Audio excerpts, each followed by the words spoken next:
안녕하십니까?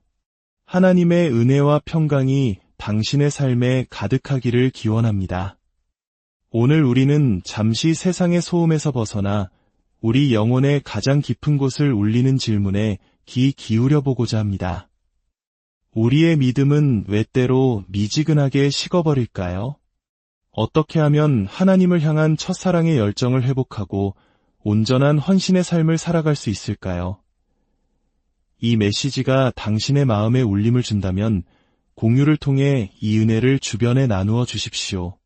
구독과 좋아요는 저희가 이 귀한 여정을 계속하는 데 큰 힘이 됩니다. 당신의 작은 손길이 누군가에게는 새로운 희망의 시작이 될 수 있습니다. 이 말씀을 듣는 모든 순간 주님의 깊은 임재와 평안이 함께 하시기를 축복합니다. 오늘 우리가 함께 묵상할 말씀은 로마서 12장입니다. 그러므로 형제들아 내가 하나님의 모든 자비하심으로 너희를 권하노니 너희 몸을 하나님이 기뻐하시는 거룩한 산제물로 드리라. 이는 너희가 드릴 영적 예배니라. 너희는 이 세대를 본받지 말고 오직 마음을 새롭게 함으로 변화를 받아 하나님의 선하시고 기뻐하시고 온전하신 뜻이 무엇인지 분별하도록 하라. 사도 바울은 로마의 성도들 그리고 오늘을 살아가는 우리 모두에게 간절히 권면합니다. 우리의 몸, 즉 우리의 삶 전체를 살아있는 거룩한 제물로 하나님께 드리라고 말입니다. 이것은 단순한 종교적 행위가 아닌 우리의 존재 전부를 드리는 완전한 헌신에 대한 요청입니다. 그리스도를 향한 열정이 우리의 삶을 삼키고 그분만이 우리의 유일한 야망이 되기를 바라는 것입니다. 아마 이 자리에 있는 우리 모두는 이 말씀이 진리라는 것을 머리로는 인정할 것입니다. 그리고 그리스도께서 우리의 모든 것을 받으시기에 합당한 분이라는 사실도 고백할 것입니다. 하지만 문제는 동기입니다. 힘과 능력이 부족합니다. 우리는 이 말씀을 읽으며 모든 단어가 사실임을 지적으로 동의합니다. 그래, 나는 그리스도께 내 모든 것을 드려야 해. 그것이 내가 마땅히 해야 할 일이야. 아니, 내가 간절히 원하는 일이야 라고 생각합니다.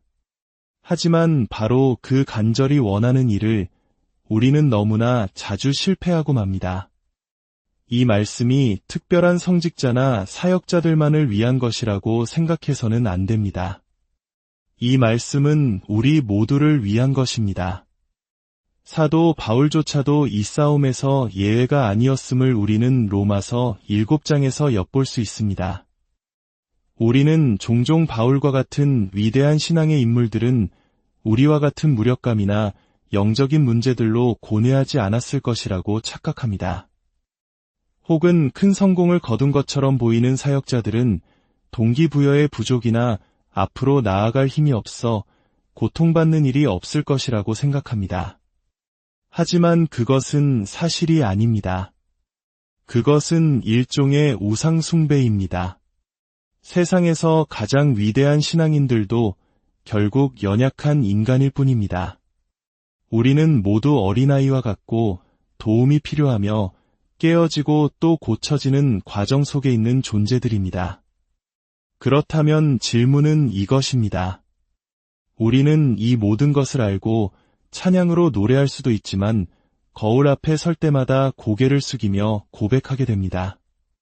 내 안에 마땅히 있어야 할 그리스도를 향한 불, 그 열정과 헌신이 내게는 없습니다. 나 자신이 너무나 싫습니다. 때때로 우리는 이 문제의 해답을 성경에서 찾는 대신 스스로 불을 지피려 합니다. 예를 들어 청년들을 뜨겁게 만들기 위해 화려한 수련회나 집회에 보냅니다. 그들은 그곳에서 열정적인 찬양을 부르고 같은 마음으로 모인 사람들 속에서 뜨거움을 경험합니다. 강력하고 동기부여가 되는 설교를 들을지도 모릅니다. 하지만 그들은 마치 태엽을 감은 장난감 병정과 같습니다. 교회로 돌아와 자신이 보고 들은 모든 것을 간증하지만 며칠이 지나면 그 태엽은 모두 풀려버립니다. 그리고 이전보다 더 깊은 절망에 빠집니다. 내게는 희망이 없구나라고 생각하게 되는 것입니다. 그렇다면 진실하고 변치 않는 동기부여는 어디에서 찾을 수 있을까요? 우리가 믿는 자로서 마땅히 해야 할 일, 즉 마음과 목숨과 뜻과 힘을 다하여 주 우리 하나님을 사랑하고 우리 자신을 살아있는 거룩한 제물로 드리는 그 삶을 살아갈 힘은 어디에서 오는 것일까요? 그 해답은 바로 로마서 12장 1절 말씀 안에 있습니다. 그러므로 내가 하나님의 모든 자비하심으로 너희를 권하노니, 여기서 그러므로라는 접속사는 우리를 앞선 내용, 즉 로마서 1장부터 11장까지의 장대한 복음의 진리와 연결시켜줍니다. 우리의 헌신을 이끌어내는 진정한 동력은 우리 안에서 나오는 것이 아닙니다. 그것은 외부로부터 오는 강력한 힘에 의해 작용되어야 합니다. 마치 누군가 스스로의 허리띠를 붙잡고 자신을 들어 올리려 애쓰는 것과 같습니다. 물리학적으로 불가능한 일이죠. 외부의 힘이 그를 들어 올려주어야만 합니다. 다른 비유를 들어보겠습니다. 한 남자가 아내에게 비범할 정도의 사랑과 헌신을 바친다고 상상해 보십시오. 그의 열정, 그의 신실함, 그의 섬김은 당신이 이제껏 본 적 없는 수준입니다. 그 모습을 볼 때 당신은 어떤 생각이 드십니까? 아마 저 남자 정말 대단하다. 어떻게 한 여자에게 저토록 헌신적일 수 있을까? 라고 감탄할 것입니다. 하지만 어쩌면 그 남자가 특별한 것이 아닐지도 모릅니다. 어쩌면 그는 지극히 평범하거나 오히려 평범 이하의 사람일 수 있습니다. 그가 비범한 것이 아니라 그의 아내가 비범한 것일 수 있습니다.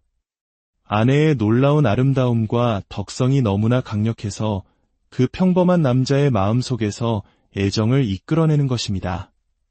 그는 외부의 힘, 즉 아내라는 존재에 의해 변화된 것입니다. 이것이 바로 경건의 본질입니다. 우리는 우상 숭배자들입니다. 존 칼빈은 인간의 마음을 우상 공장이라고 했습니다. 우리는 에이미 카마이클이나 조지 뮬러, 허드슨 테일러와 같은 위대한 신앙인들을 볼 때 정말 비범한 사람들이야 라고 생각합니다. 하지만 어쩌면 그들이 우리보다 더 비범한 존재가 아닐지도 모릅니다. 그들은 단지 외부의 힘에 의해 사로잡혔을 뿐입니다. 그들은 우리가 보지 못한 것을 보았습니다. 그리고 그들이 본 그것은 너무나 강력하고 아름답고 매혹적이어서 그들을 완전히 사로잡아 버린 것입니다. 그들이 우리보다 나은 것이 아니라 단지 우리보다 더 위대한 하나님의 영광을 보았을 뿐입니다.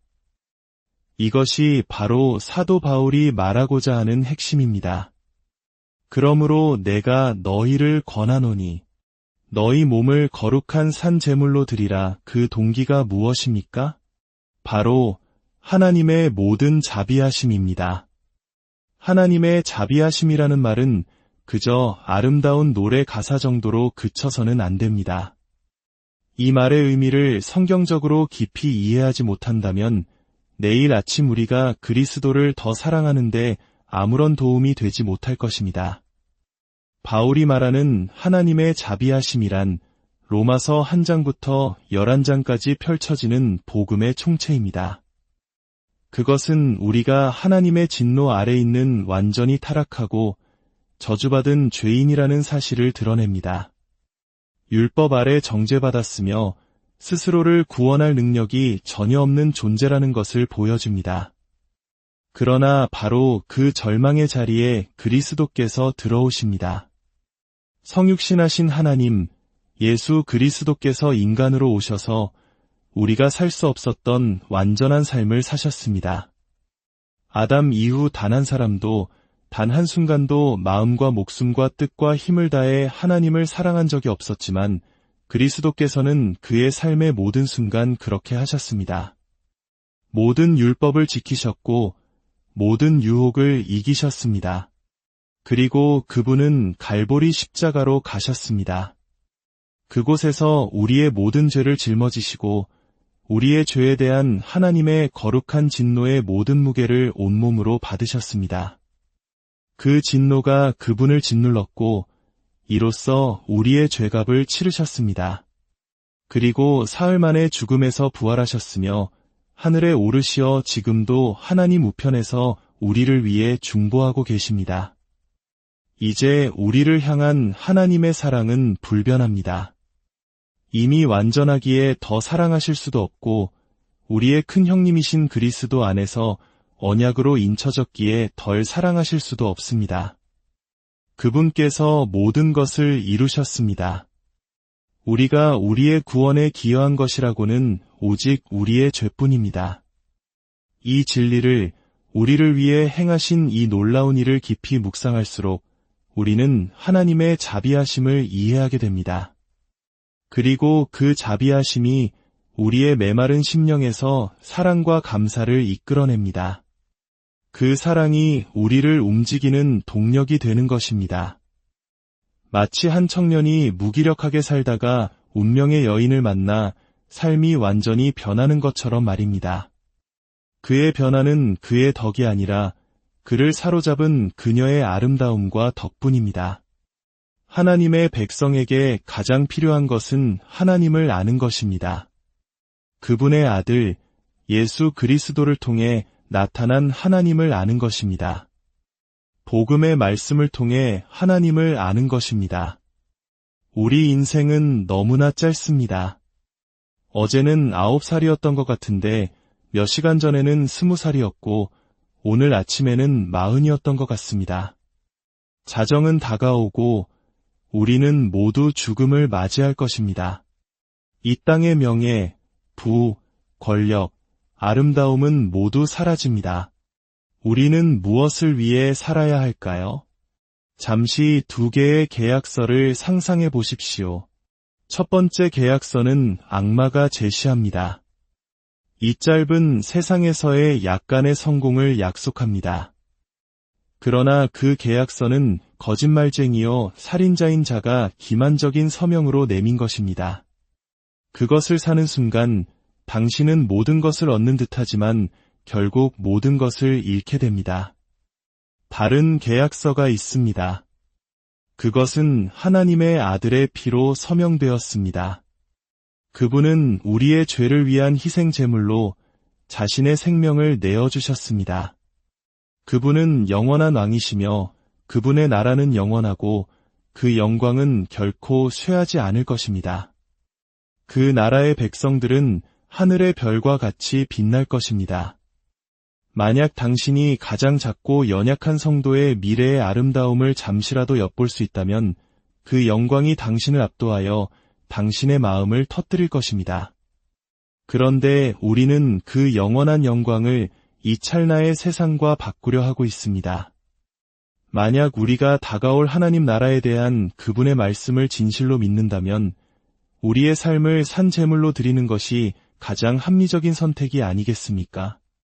그분이 주신 소명과 직업 안에서 그분을 섬기는 것이 가장 이성적인 길이 아니겠습니까?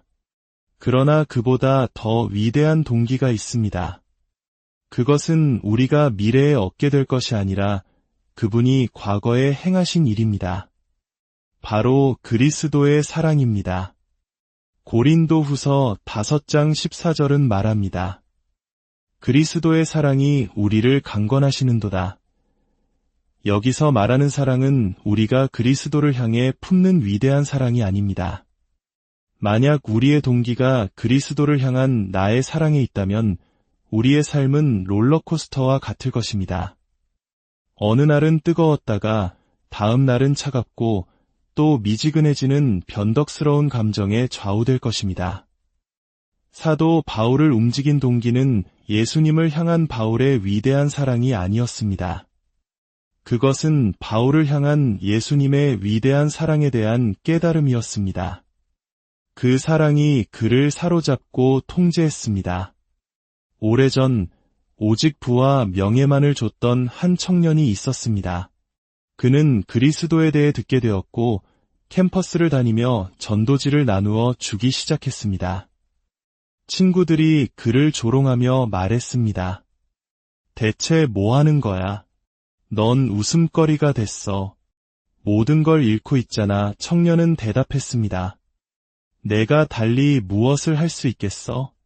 그분이 나를 위해 죽으셨는데, 그분이 나를 위해 돌아가셨어. 이제 나는 선택의 여지가 없어. 그분은 나의 주인이셔. 바로 그 사랑이 수많은 선교사들을 세상의 가장 어둡고 험한 곳으로 이끌었습니다. 그 사랑이 폴리캅과 같은 순교자들이 불길 속에서도 믿음을 부인하지 않게 했습니다. 그 사랑이 평범한 어머니들이 매일 아침 일어나 다시금 자녀들을 위해 기도하게 합니다. 우리의 야망은 우리가 이 땅에 있든지 떠나든지 그분을 기쁘시게 하는 것이 되어야 합니다. 우리는 모두 그리스도의 심판대 앞에 서게 될 것이기 때문입니다. 우리가 받은 모든 것, 우리의 마음과 몸, 시간과 재능, 기회들에 대해 설명해야 할 날이 올 것입니다. 하지만 두려워하지 마십시오. 예수 그리스도께서는 우리가 처음 그분을 만나는 날 찡그린 얼굴로 우리를 맞이하시려고 십자가에서 죽으신 것이 아닙니다. 그분은 기쁨으로 당신을 받으실 것입니다. 우리의 구원은 우리의 행위가 아니라 그리스도 안에 있습니다. 우리는 무엇을 위해 살고 있습니까? 우리에게 주어진 시간과 재능으로 무엇을 하고 있습니까? 켄터키 서부의 한 작은 마을에 사는 중고차 판매원을 저는 알고 있습니다. 그는 이제 90대가 되었지만 아마 그 지역에서 그리스도를 위해 가장 큰 영향을 끼친 사람일 것입니다. 그는 자신이 가진 삶, 자신이 가진 기회를 가지고 그리스도의 나라를 확장하는 것을 자신의 야망으로 삼았습니다. 그것이 당신의 야망입니까? 당신이 주부이든 의사이든 변호사이든 정비공이든 학생이든 상관없습니다. 하나님께서 당신을 두신 그 자리에서 당신의 마음을 다해 그분을 섬기는 것입니다. 우리는 이 진리를 알기 위해 더욱 힘써야 합니다. 욥기 28장은 광부가 땅속 깊은 곳에서 보석을 찾기 위해 얼마나 필사적으로 노력하는지를 묘사합니다.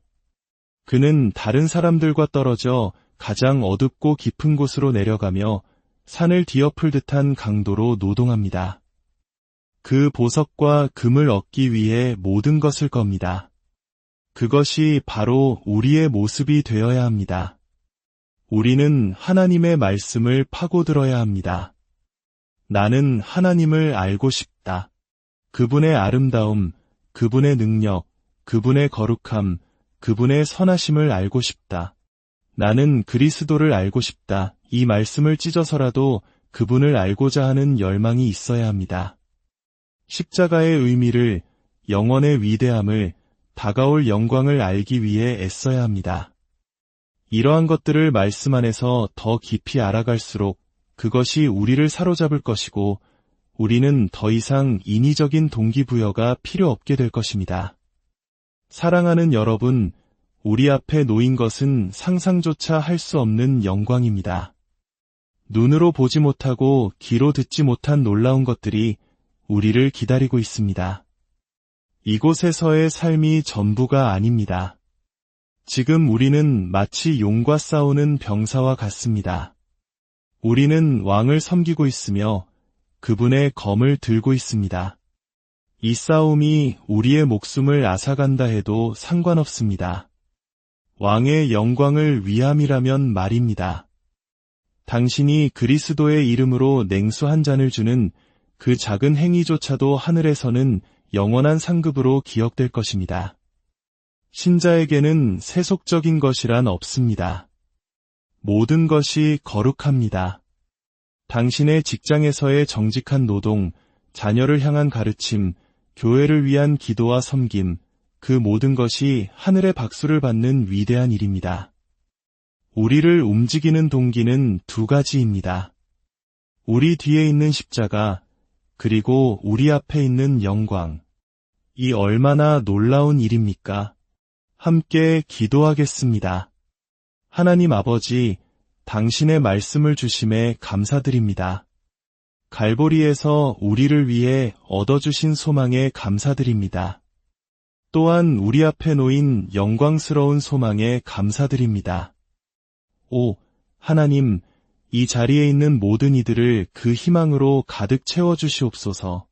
당신이 누구시며 우리를 위해 무엇을 하셨는지, 그리고 우리가 그리스도 안에서 어떤 존재가 되었는지를 깨닫는 이해력으로 채워주시옵소서. 그리하여 그들이 앞으로 나아가게 하옵소서. 예수님의 이름으로